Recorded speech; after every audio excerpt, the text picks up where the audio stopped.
Hey there, guys. Alright, today we are back with some more extra history, this time starting their series on the Siege of Vienna. This one, Episode 1, the opening bombardment. Now, I believe this is the series surrounding, it is not it is not the Siege of Vienna that we saw in the one series on one of the, uh, on Suleiman the Magnificent. This one is on the siege like a century later, I believe. This is the one with the winged hussars. I believe this is the right siege. So, yeah. Before we dive in, though, make sure you go and check out the links in the description box below. I would love it if you joined the Discord and followed me over at Twitch. Alright, let's go ahead and dive right in. Hey everyone. Before we get started, we wanted to say something about these episodes. This series was in production when we found out about the horrific terrorist attacks in Christchurch, New Zealand. And we were sickened to see that the Killers Online manifesto, and even their weapons, referenced the Siege of Vienna. We at Extra Credits condemn racial violence absolutely. Period. And when we put this topic up for vote, we did so thinking an honest reading of the event would help undercut disingenuous readings of it as some deathmatch between Christianity and Islam. The truth... God. Christchurch was 3 years ago now? Oh. Actually, is it closer to 4? I can't remember what. Oh. Damn. Time is far more complex. And as always, we want to combat bad information with good. And while we already planned to say all of this in our Lies episode, given recent events, we wanted to make that explicit up front. In the description below, we've included links to relief organizations we've donated to helping the victims of the shooting. And if it's within your means, we urge you to do the same. Please be good to each other, look after your neighbors, and do all you can to make sure that hate has no place in our society. Thanks for listening. On to the show.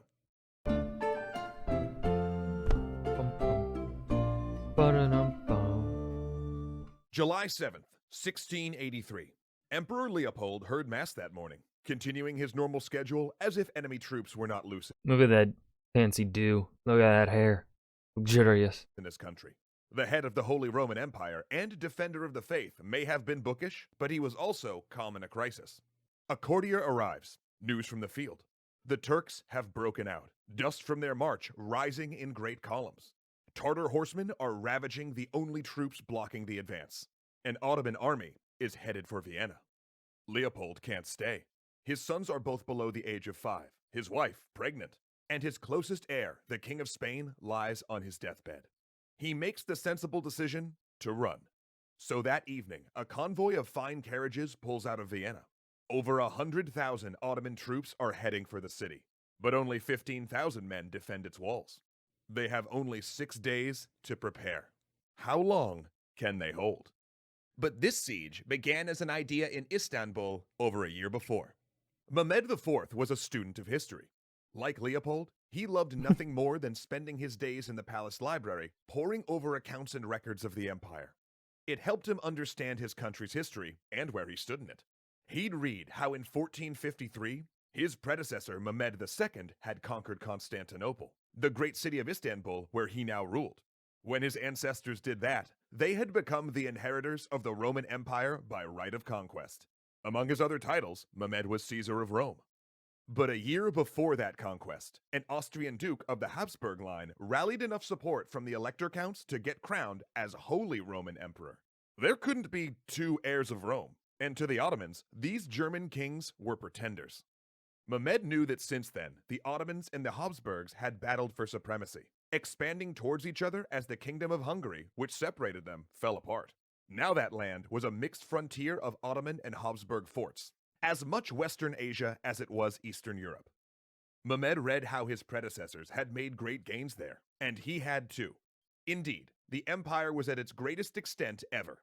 In 1529, his ancestor Suleiman had even besieged the Habsburg capital of Vienna, and he would have taken it too, if not for an early winter. And though he had been a good custodian of the state, Mehmed knew his accomplishments didn't measure up to those storied ancestors. To truly live in history, he would have to do more than take further bites out of Ukraine. But Mehmed's Grand Vizier, Kara Mustafa Pasha, had an audacious plan. He too had something to prove. His family had served as viziers to the Ottoman sultans for a quarter century, and had helped the empire reach its current height. But Kara Mustafa was also adopted, and perhaps felt a need to prove himself worthy of his family legacy. So, he proposed that they outdo the Sultan's namesake. The great Mehmed II had plucked the red apple of Constantinople, but they would finally pick the golden apple, the place that had evaded even the Sultan's illustrious ancestors, Vienna. It was a bold plan, one that would humiliate the Habsburgs, seize their trade routes, and create a bastion to secure their territory in the Balkans, Hungary, and Ukraine. Yeah, fucking taking Vienna would have changed. Oh, goddamn. So curious how history would have changed if they had succeeded in the siege. And though it was true that the city was a long way off, at the farthest limits of the empire's striking distance, the prospect wasn't ludicrous. In fact, 1682 was the best time in a century to take Vienna. See, for the last 2 decades, the empires had been at peace, and Leopold had used that period of calm to refocus his military on guarding his western borders from French encroachment. The eastern sector was neglected, and Ottoman spies reported that more modern earthworks around Vienna crumbled from inattention. The city's stone wall was still medieval, its blocks held together by gravity rather than mortar, meaning the city's defense was akin to sort of a giant Jenga tower. Ottoman artillery only had to knock some blocks out, and the whole thing would come tumbling down. Heck, it sounds like Zoe could do that job if she was bored enough. Sorry, back to it. In addition, the deeply Catholic Habsburgs' brutal oppression of Protestants had unsettled their rule in Hungary. The Ottomans had long experience backing Protestant unrest, and some on the frontier even considered the Muslim Empire a more tolerant ruler than the Catholic Habsburgs. So if they marched on Vienna, Protestants... They probably were. Yeah, no, by the time of 1682, yeah, the Ottoman rulers would have been more tolerant of Protestantism. You just had to pay an extra tax if you didn't convert to Islam. Would rally to their aid. So in January of 1682, Kara Mustafa formally declared war on the Holy Roman Empire. Austrian diplomats watched as 2 janissaries planted horsehair standards outside the palace in Istanbul. It was an old tradition, one that recalled the Ottomans' origins as nomadic horse tribesmen migrating out of Central Asia. Because while Islamic, the Ottoman Turks had retained their distinct culture, and for centuries, this gesture meant to prepare for war. But in Vienna, Leopold and his ministers dismissed these reports. The real threat, they reasoned, was France. The Ottomans were planning some kind of frontier incursion, probably to take a few forts, or at most, cutting north to hit the Polish-Lithuanian Commonwealth. Meanwhile, the Ottoman army gathered. The corps came first. Elite horseback archers, levies from North Africa, Arabia, Egypt, and Anatolia. Huge artillery pieces, a baggage train of camels, siege engineers, adept at tunneling below enemy walls and bringing them down with gunpowder charges. And the famous janissaries. Elite assault troops drilled with swords and heavy-bore muskets, each carrying a bag of grenades, spheres of glass or clay encasing handfuls of powder. Once, long ago, janissaries had been Christian children taken as a tithe, converted, and indoctrinated as soldiers. But now, they were a privileged class, and families jockeyed to place their sons in their ranks. Each unit was a sworn brotherhood, every man marked with a tattoo giving his serial number and unit designation. As the army marched out of the capital, the janissaries' supreme commander, the man whose tattoo was a simple number 1, traveled with them, the Sultan himself. Now, in the European imagination, Ottoman soldiers were a savage horde. But in truth, this army was organized down to the smallest detail. Every squad had a sleeping tent and a cooking pot. They had mobile latrine tents, enough food to sustain them for the whole campaign, and even designated cobblers. Damn, they're fucking stacked. In fact, Ottoman military planners had calculated how long a janissary could march before his shoes would need new soles. Talk about crossing I's and dotting T's, both of which are not in the word shoes. Let's move on. As they moved into the frontier, Protestant levies joined them, their numbers swelling to 140,000. But when they reached Belgrade, the Sultan handed command to his Grand Vizier and turned back. Ceremonial deniability. If Kara Mustafa succeeded, the Sultan would take credit.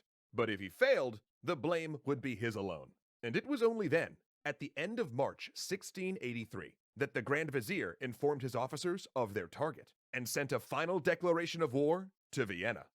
When the message arrived, Leopold realized he'd lost time dismissing the Ottoman threat. he dispatched diplomats to Jan III Sobieski, the King of Poland and the Grand Duke of Lithuania, proposing a mutual defense pact. The 54-year-old king, elected to the throne on the strength of his military record, readily agreed. Should the Turks attack Krakow, Vienna would send aid. And, vice versa, not that they would ever dare. Still thinking Poland was the target, the emperor appointed his brother-in-law, Charles, Duke of Lorraine, as head of his army. Though an aristocrat, Charles was an experienced military officer, but also an eccentric one. He dressed in high fashion, but let his clothes wear out until they were stained and torn. His wig literally rotted off his head, but he was also infamously durable. In his career, he'd survived head wounds, smallpox, and a nosedive off a bridge. What? To command Vienna's garrison, Leopold picked Count Ernst von Stachenberg, a man with an unremarkable military record, but a steely disposition that might come in handy. Yet the most important defender was not a duke or count, but a fabulously expensive mercenary. George Rimpler was a German military engineer who'd written a treatise on fort design. He'd also faced the Ottomans before and knew their siege capabilities. For months, Rimpler worked day and night to modernize Vienna's crumbling outer earthworks, ditches, and ravelins. Triangular platforms meant to funnel attackers into kill zones. Rimpler sunk pointed stakes into the earthworks to create fences and fighting platforms. And though simple, when wrecked by cannonballs or mines, these wooden palisades turned into debris fields that slowed or halted attacking infantry. Stone, by contrast, collapsed into easily scalable piles. And then came July 7th, the day, too late, far too late, that Leopold realized Vienna was the target. Panic gripped the district. The city's nobles fled along with the emperor. 60,000 of the city's wealthy took to the road, replaced by refugees from the countryside. Rimpler and Stachenberg madly tried to finish the defenses, torching the city's outskirts to clear a field of fire. Charles took the army into a blocking position, but he'd underestimated the Ottoman speed. By the time he deployed, the dust plumes of enemy cavalry were already behind him. He fought his way clear and sent the infantry to bolster the city's defenses, spiriting his cavalry into the woods, hoping to keep Vienna's supply lines open. And on July 14th, the Ottomans arrived at Vienna. 2 days later, cavalry stormed the smoking outskirts of the city, throwing back the defenders and securing a base of operations. A place for Kara Mustafa to draw up his artillery. On the walls, Vienna defenders saw smoke jet from the line of cannons. Pencil lines appeared in the sky, the arc of incoming cannon fire. Then behind them, the crack of lead on stone. Broken glass coughed outward. A church steeple crumbled. Then another. Any high tower, any house that poked above the earth fortifications became a target. Vienna was burning, and there was nothing to do but hold. And that was the Siege of Vienna, Episode 1, Opening Bombardment. This episode felt longer. This episode felt way longer than 11 minutes. Now, it was good. This was well told. Not my favorite, but definitely can tell their improvement over the years with this episode. But yeah. I hope you guys enjoyed. Remember to hit that like button and subscribe for more. And I will see you guys in the next video. Peace.